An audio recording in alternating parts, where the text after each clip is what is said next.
Okay, here we go. The only thing Sony's given me is a VD, okay? So that's it. Unbiased right A here. Japanese VD. Also. My name's Terence. And I'm Jay. And today we're going to talk about this piece of shit. Well, Castlevania Lords of Shadows 2. Guys, I'm literally just gonna fucking read this to you because through playing the game for hours and watching the intro and trying to understand the story, Yeah. this is where I still am. Castlevania 2 is a adventure game. It is third in the trilogy and is the 35th entry into the Castlevania franchise. So Dracula awakens many years after the events of the previous Lords of Shadow title. He has been warned by Zobek of the return of Satan and sets out to regain his powers so that he may face Satan once again. The key to him regaining his power lies in his castle. However, the famed Belmont clan and his son Alucard, it's A-L-U-C-A-R-D, but they pronounce it a la carte like the menu, seek his ultimate destruction.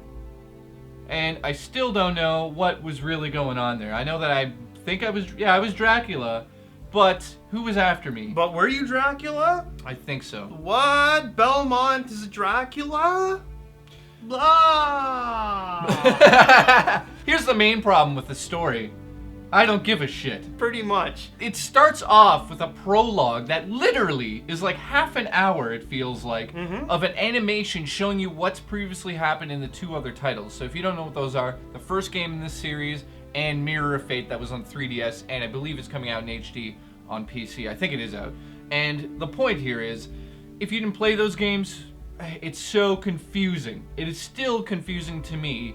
What the hell was going on? Art direction in the game. You were saying, like, you know, that's probably one of the strong points because they had so many different styles of art in the game, and some of them were really well done. Especially his castle, Dracula's castle. And it also switches through time periods as well. So that was another cool thing where you can see kind of like a not apparently this isn't an original idea, but a modern day Transylvania and then a more contemporary Transylvania as well. Yeah, from the past. Yeah, and you go between them, and you honestly don't know which one you're in at any point in time. It feels like, well, remember we had an argument, and you were like, no, we're in the present. I'm like, no, we're not.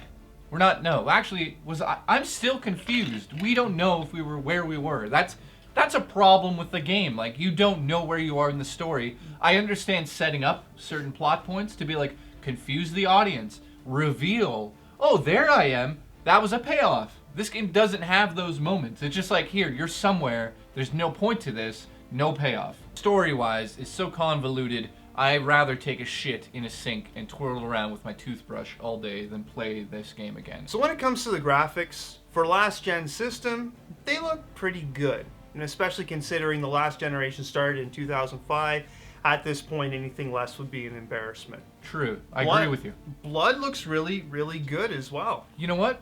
That's probably the best effect in the game. Tell them what we mean by blood effect. I literally mean all of the blood that splashes around this game. There's so much of it because it's Dracula and it's about vampires.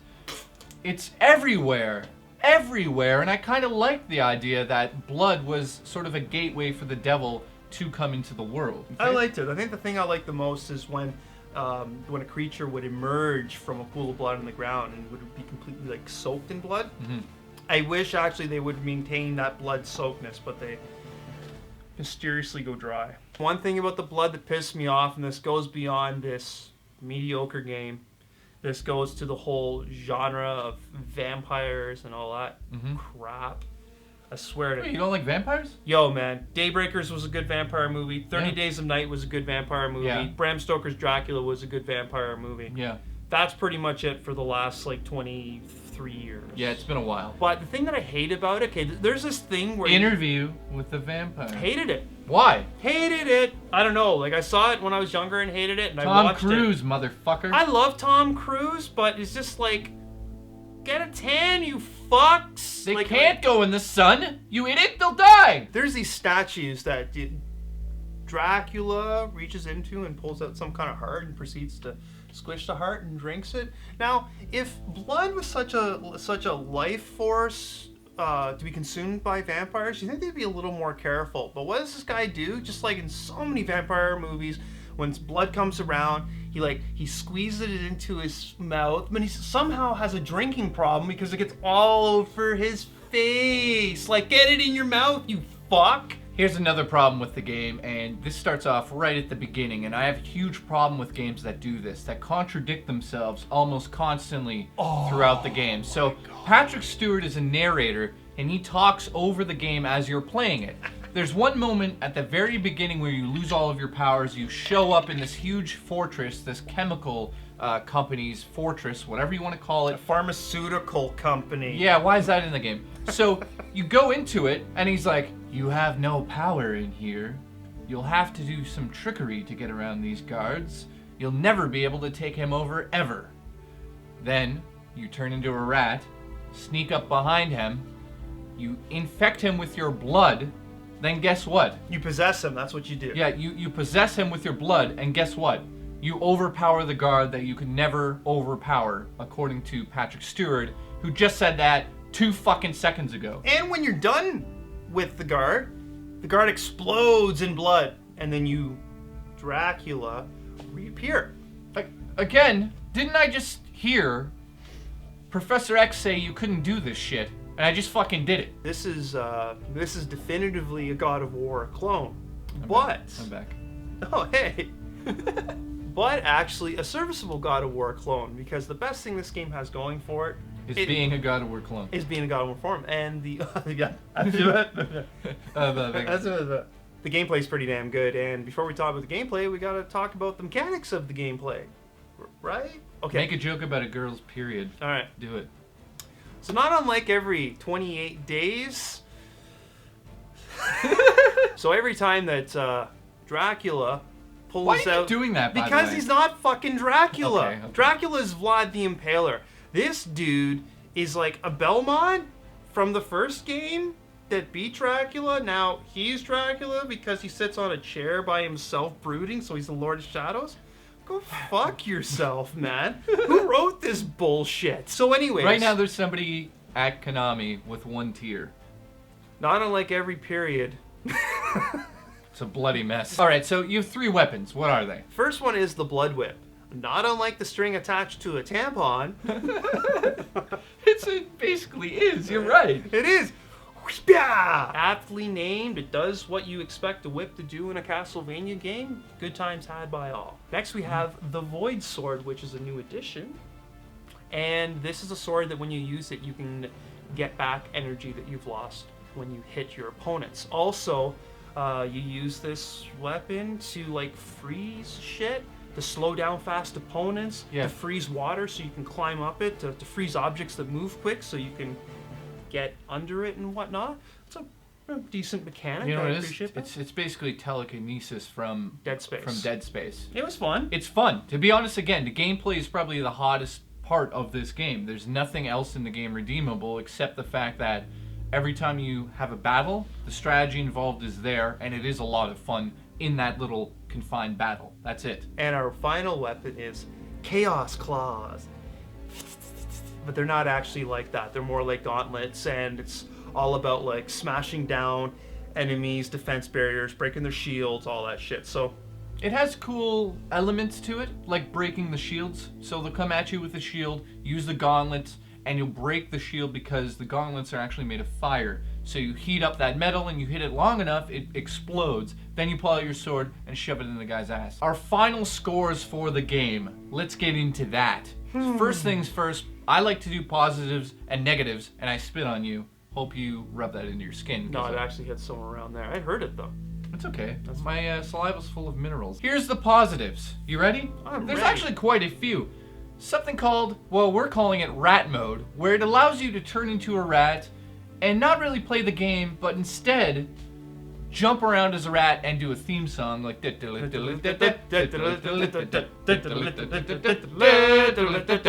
I would like to see this little rat maze game that you do, stealth mode in the game, cut off and put into its own Vita game. Be amazing. Not unlike Rayman Raving Rabbits. Another positive is definitely the gameplay element here, involving strategy, avoiding things, countering attacks, All of that is really well done. Another positive, which could also be a negative, but for me was a positive, every encounter with a villain in the game was a fucking boss fight. Almost. And it was like a constant struggle of learning the strategy, figuring out their patterns, and defeating them. And I had so much fun with that.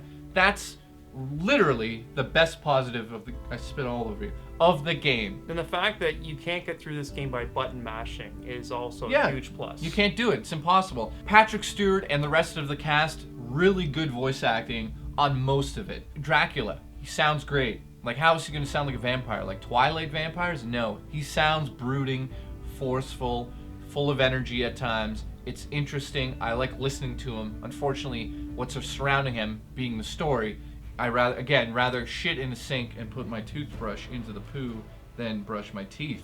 Lastly, in positives, art direction. Mm-hmm.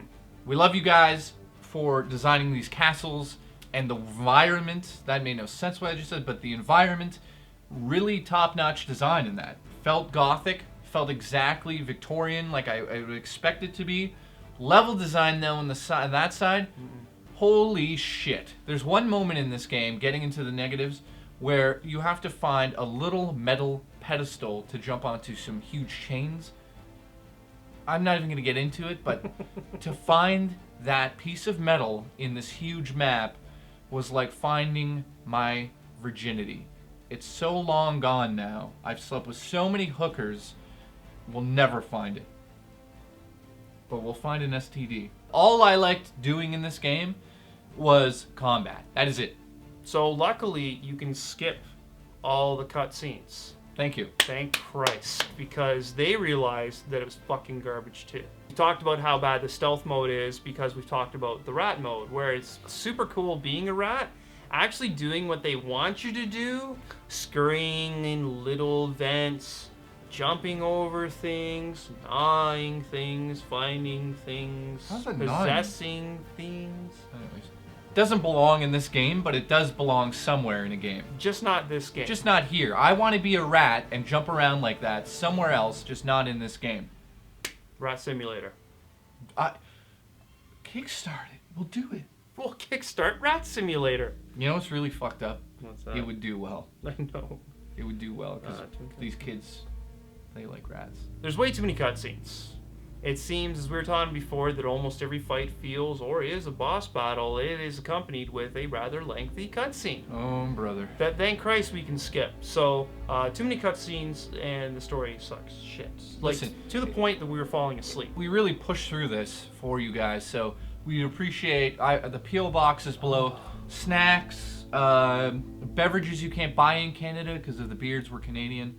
Also, those Oreo cookies with cookie dough in them. Send that. We really appreciate it if you want to help out the show. Ooh, birthday Oreos, if you can get that where you are, because they were here, but I never got them. They're gone. You go first because you are the new boy here. And this is actually my first scored review for 3 Kilobytes. Yes, it is. Welcome to the show. Thank you very much. For the first time ever, played a game with me and held my hand. Yes. I mean, we played together and ate dinner. So I'm about to blow your minds, especially those that think that we get paid by every single company that releases. Nobody thinks we get paid. Like I said before, it's like when Xbox calls me and they're like, "Here, I'm not gonna wear stuff on the show." And hang on, let me just sip out of this Xbox One cup.